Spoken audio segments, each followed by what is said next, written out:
Okay, so why was he out here killing people? Why was he out here robbing?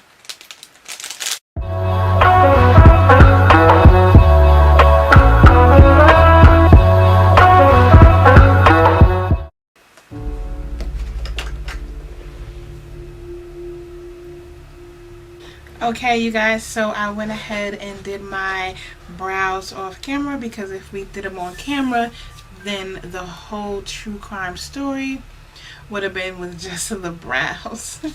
Okay, so for my brows, I will list everything down below in the description box. On my eyes, I am just going in with my P. Louise base in Rumor 2, and I'm just putting that all over my eye. Like I said, some things I will mention what I'm using, other things I'll have it written on the screen, or with anything, I'll just have everything down below in the description box. So let's go ahead and jump right into this story. The story is taking place in Eatonville, Florida. A little bit of history on Eatonville. Eatonville was the first all-black city to be incorporated in Florida. That's right, first all-black city. Like, everyone was black, whole town black. Okay. Eatonville was established in 1887 after being settled 2 decades after the Civil War ended. It was established by former slaves, and Eatonville is 6 miles north of Orlando. As just a little bit of a history lesson. Last year, me and my fiance actually went to Florida, because you know we're always in Florida if you don't know, and we stumbled across Eatonville, and I will insert pictures right here. I just took a couple of pictures in Eatonville, but Eatonville is literally a street long. Once you insert Eatonville, you're out. Like, literally, we drove through, and then a couple minutes later, like 2 minutes, we're out. So I will insert all pictures down below of Eatonville when I went, so you all will know. Back then, Eatonville was a nice, tight-knit, small community. Everyone knew each other. They thought they knew each other. They left their doors open for their kids. They slept with the windows and doors open and unlocked. They were just really tight-knit grit. You know, hey neighbor, what's up neighbor? How's it going neighbor? What you doing neighbor? It was one of those towns. Eatonville was so small that everybody knew everybody, and there was no fear. They didn't think anything would happen out of the ordinary in Eatonville. So now that you have a little bit of a history on Eatonville, let's get into it. We're going to be talking about the case of Miss Catherine Willie Clark Alexander. It is 1979 to be exact, and Miss Catherine Willie Clark Alexander, we're just going to call her Miss Cat. Miss Cat was the postmistress of Eatonville. If you don't know, postmistress just means you're just in charge of the post office. Now, the post office in Eatonville, I'll insert a picture of what it looks like now. Not too sure if this is what it always looked like. I would believe it did, but it is a very, very, very small post office. She was the postmistress. This was her, you know, this was her job.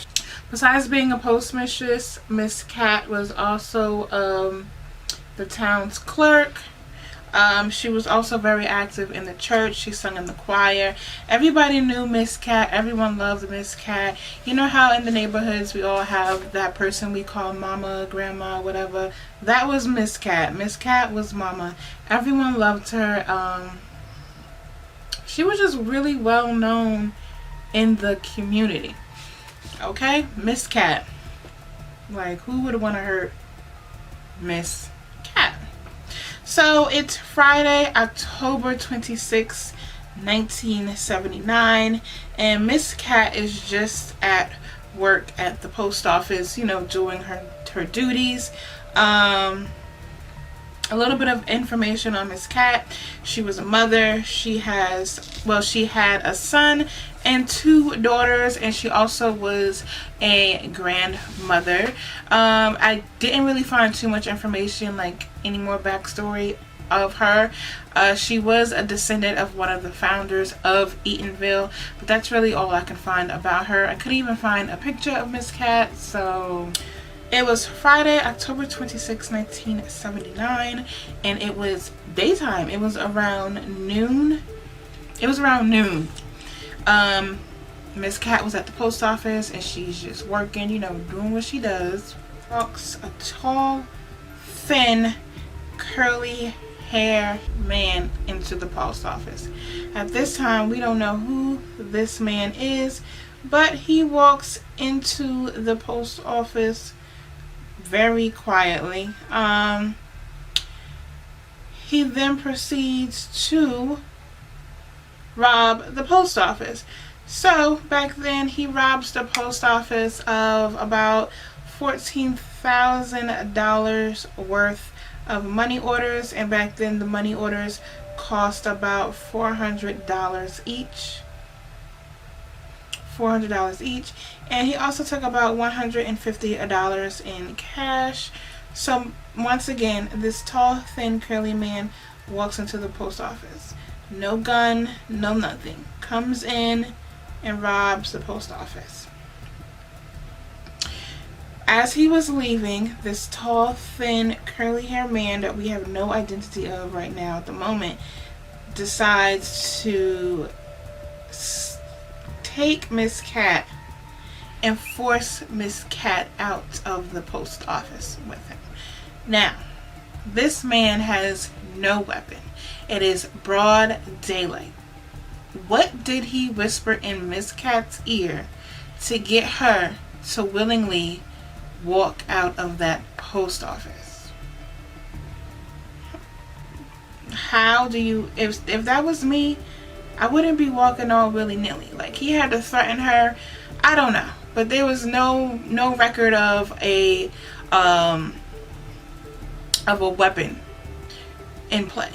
So Miss Cat, you know, leaves with the man, and as Miss Cat is being dragged out of the post office, she whispers to two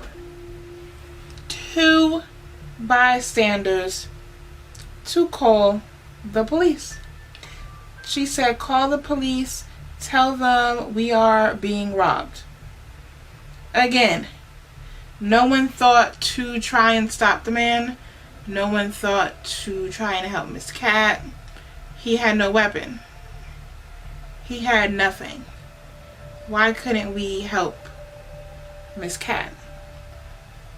So he forced her out. This is all around 12. This is lunchtime.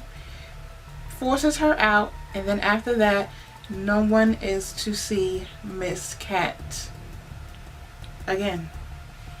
This tall, thin, curly hair man now has a name. Mr. Linroy Bodison,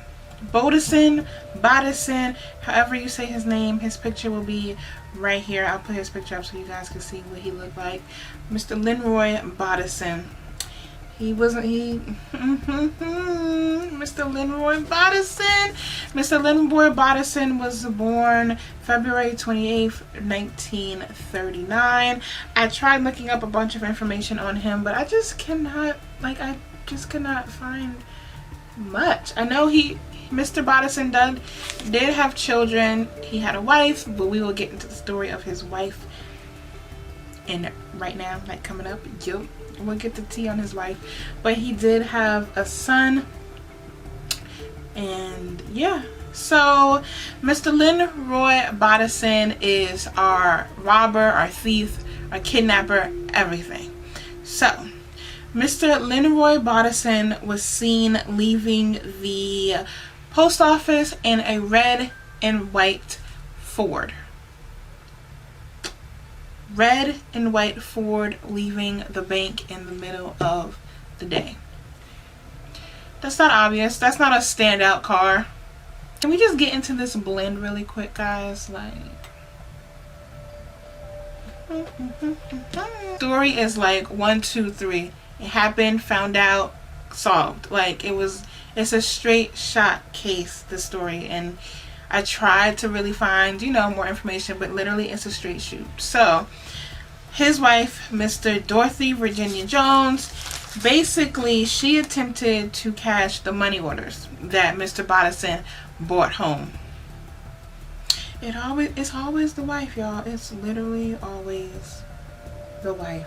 Was caught attempting to cash the money orders on Monday, October 29th. So remember, the crime happened October 26th, was Miss Kat's last time being seen at the post office at the robbery, to fast forward to October 29th, that Monday, when Mr. Bodison's wife was attempting to cash the money orders. So she was arrested.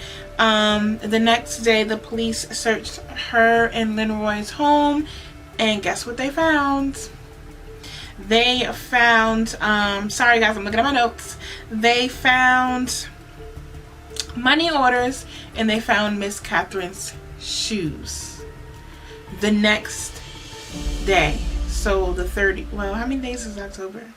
The day after October 29th, that's when they searched the house and they found all of that.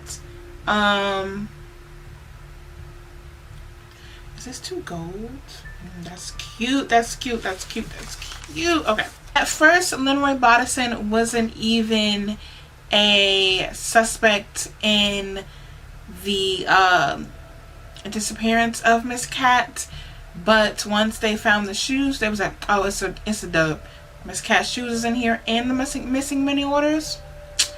Nah, we got our guy. This the guy. He robbed the post office and he kidnapped Miss Cat. So later on that night, after Leroy and his wife was arrested, they found a body on the side of a dirt road, and come to find out that body was of Miss Catherine Alexander. Like I said, Leroy was charged with the money orders at first, and not the death of Miss Catherine. Sorry guys, I can't seem to concentrate. I can't talk and put eyeshadow on at the same time, so that's why I was a little, you know, fuzzy. So this eyeshadow that I'm applying is from my Playing in Makeup by Yolondo palette, the Jamrock No Limitations palette. This gold is very pretty. It's in the shade Becky, and this is the shade right here. It's like a nice gold foil shade. I know y'all probably don't care. Y'all just want to hear the story, but I can't talk and do eyeshadow. Wait, hold on. It's very difficult, you guys. But look how beautiful this shadow is. It's like a gold foil, like, it's so pretty. Let's get back to this Eatonville murder case, shall we? So when going through Mr. Bodison's home, postal inspectors identified the money orders found and traced them back to the machine at the Eatonville post office, which is how they knew they had the right person. Bodison was so bold that he also deposited the stolen money into his account. Like, what? So further inspecting his house, like I told you guys, they did find Miss Cat's shoes. They also searched Mr. Bodison's old 1973, I believe, brown Chevelle, and in his Chevelle they found hair samples, clothing impressions, and Miss Cat's fingernail in his car. You, like, what? You had her in the trunk. You had this 74-year-old woman in the back of your truck. Like, So Mr. Bodison was arrested. Bodison's wife divorced him in 1980. And besides divorcing him, she also testified against him in court when the time came. His wife testified against him in court and literally stated that she did not see him on Friday. He wasn't home.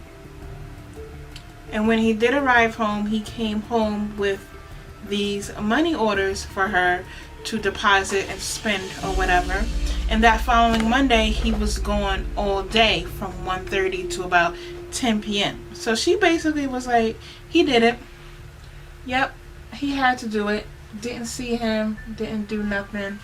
You know, he's the one. She said she threw him under the bus. She was like, you're not gonna drag me into this mess with you on period. And she also stated that on Monday when she didn't see him, he did indeed have his brown Chevelle, which made sense because that's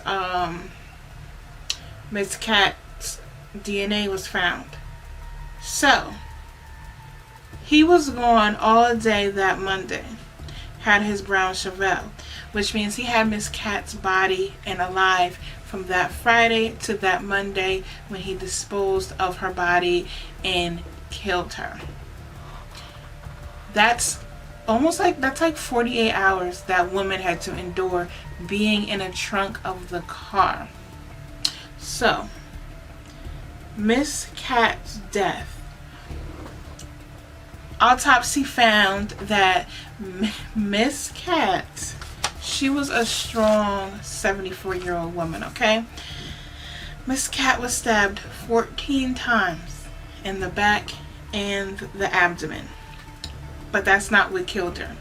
What killed her was being ran over by a car. Once Bodison was in jail, he did confess to another inmate, another prisoner, that, you know, I killed her. I did it. He confessed, and that person that he actually confessed to testified against him in court as well. He said the best witness is a dead witness. Bro, really? And he also said that old bitch had a lot of fight in her. Wild, okay? Wild. Bodison, Lenroy Bodison, also gave a written confession to a minister to obtain leniency. So basically, going into the trial of Mr. Bodison, they tried to plead insanity, they tried to plead like mental illness, but that was not flying by. Like not gonna say popular, but Lenroy wasn't the first to try and plead insanity on death row. He did receive death row. Back in Florida, they were having issues with the death row thing. I'm not gonna get too much into details, because you can look at other videos if you want to find out the Florida and their death penalty, because your girl here we're not reaching that level. We're not doing it. And I'm trying a new foundation today, by the way. I'm trying this Burberry foundation that I got from Nordstrom Rack. It is their Fresh Glow foundation. We're gonna see how this looks. The packaging is very pretty, so we're gonna do this. But yes, the jury found him guilty of first-degree murder. At his sentencing hearing, it was presented by the FBI that Bodison was also convicted of a bank robbery in 1971. Now, I didn't go into details to try and find more information on that, which I do apologize. But he was, this was not his first, little robbery. This wasn't his first little go-around. My man got around, okay? Crazy. Once in court, Bodison's attorney presented letters from his mom, his wife, and everyone described Bodison as, you know, this kind, honest, respectable, caring man.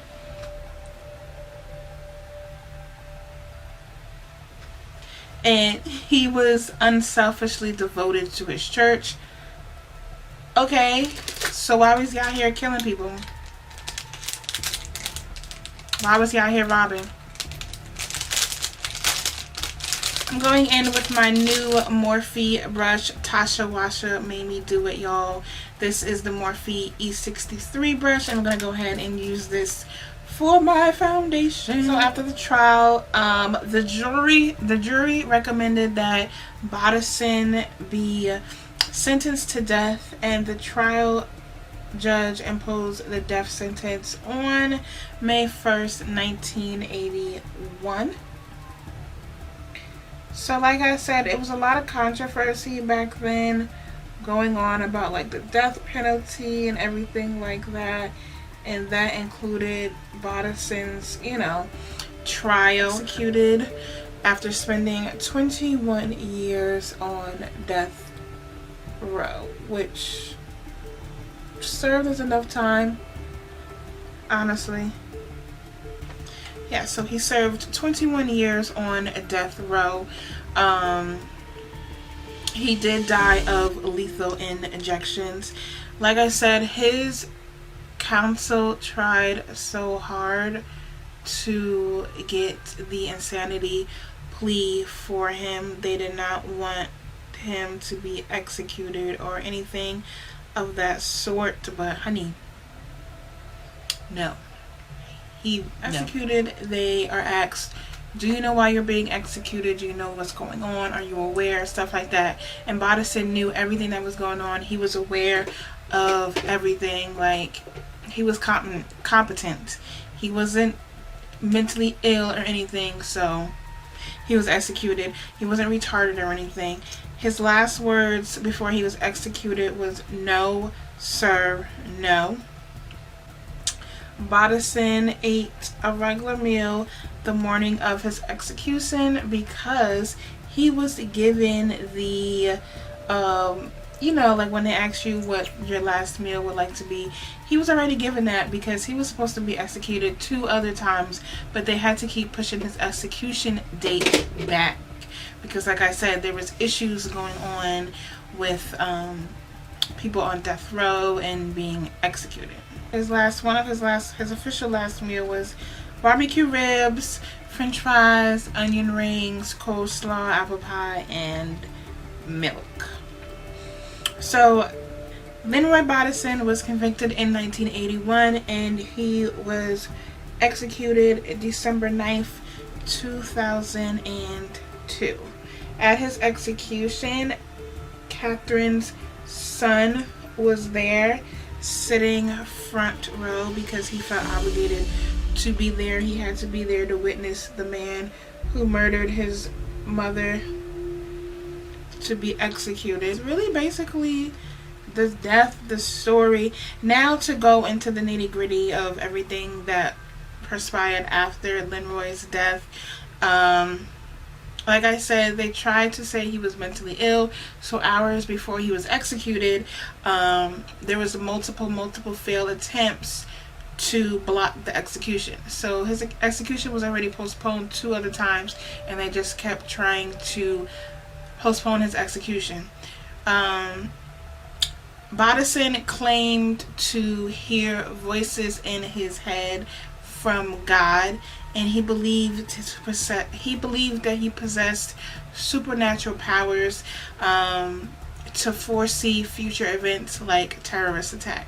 And I read somewhere that he feels like he could have been at Miss Catherine's gravesite and like brought her from the dead or something like that. Don't quote me. I read something like that. He was crazy. He was crazy. He was really.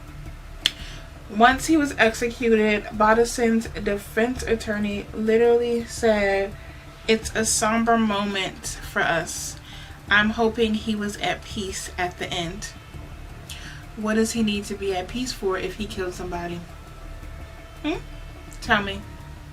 What does he really need to be at peace for? What's funny is that before he was executed, the courts had him evaluated by multiple people. Multiple people evaluated him just to make sure, you know, he really wasn't crazy, or to see if he really was crazy. And multiple people said, oh, my man, he's fine. He's completely aware. He's not crazy. He knows what he did. Like, he knows what he's up being executed for. This is kind of weird. So before he was executed, Dr. Xavier Amador, a clinical psychologist, evaluated Bodison in prison and said he had schizophrenic disorder. But Dr. Wade C. Myers, appointed by the governor, Jeb Bush, to evaluate Bodison the next day, completely had a different statement. He said he felt like he clearly understood the nature of the effects of the death penalty.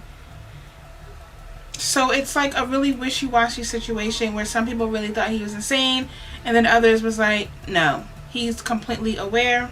I just really want to know what went through his head when he went to the post office and robbed it, took Miss Catherine's body, killed her, and ended up where he ended up. Like, make it make sense. So this is literally the Eatonville story. So now I'm gonna go ahead and finish off my makeup. So as you can see, my face and base is done. Like I said, you guys, this was a short, quick, to the point story. I try to get a little bit more in depth and get a little more juicy for you. Now I'm gonna go ahead and take this darker blue and smudge it on my bottom lash line. Have you guys heard of this Eatonville horror story? Like, let me know. Later on, to find out that court documents showed that Bodison's mother was obsessed with religion and forced Bodison to constantly read the Bible, pray, and preach from the street corners, which also has its effect on Bodison, which really made him a little bit crazier when he grew up. Of 1962, Bodison did attempt suicide in his church. He was taken to a psychiatric hospital and he was then diagnosed with acute schizophrenic episodes. So he really probably did have slight trauma from growing up where his mom, you know, really made him do all of this stuff, and it really caused him to, you know, really lash out and become crazy and do what he did. Go ahead, finish, put a lip on, and come back with the closing remarks of this story. Okay, you guys, so this is the final look. I hope you all have enjoyed this mini true crime and get ready with me series. All the true crime stories that I will be telling will be a little bit longer than this one. This one was really just straight to the point, forward, get it and go. But all is all, I hope you all have enjoyed it.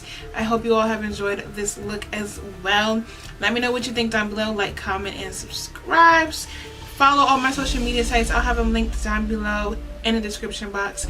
And also check out my previous video. I have a link right up here in the cards for you. But what do you guys think about this case? Mr. Lenroy Bodison, he was executed. Oh, I forgot to say, he was executed by lethal injection, and he was then cremated and buried on the grounds because no one from his family came to claim his ashes or body. So sorry, Mr. Bodison, it is what it is. But But what do you guys think of this crime, this Eatonville murder? Miss Catherine Willie Alexander, she was 74 years old. She was a trooper. God rest her soul. She went out like that, and it was so sad. But what do you guys think? Let me know if any other true crime stories you would like for me to cover. I would love to cover it. I have some very interesting ones coming up for you guys, so just keep on watching. Subscribe to my channel so you'll be, you'll be aware when I post my next true crime video. But like I said, leave all your suggestions down for me in the comment section down below, or hit me up in my DMs on Instagram, because that's where your girl be most of the time. But yeah, till next video, guys. Bye.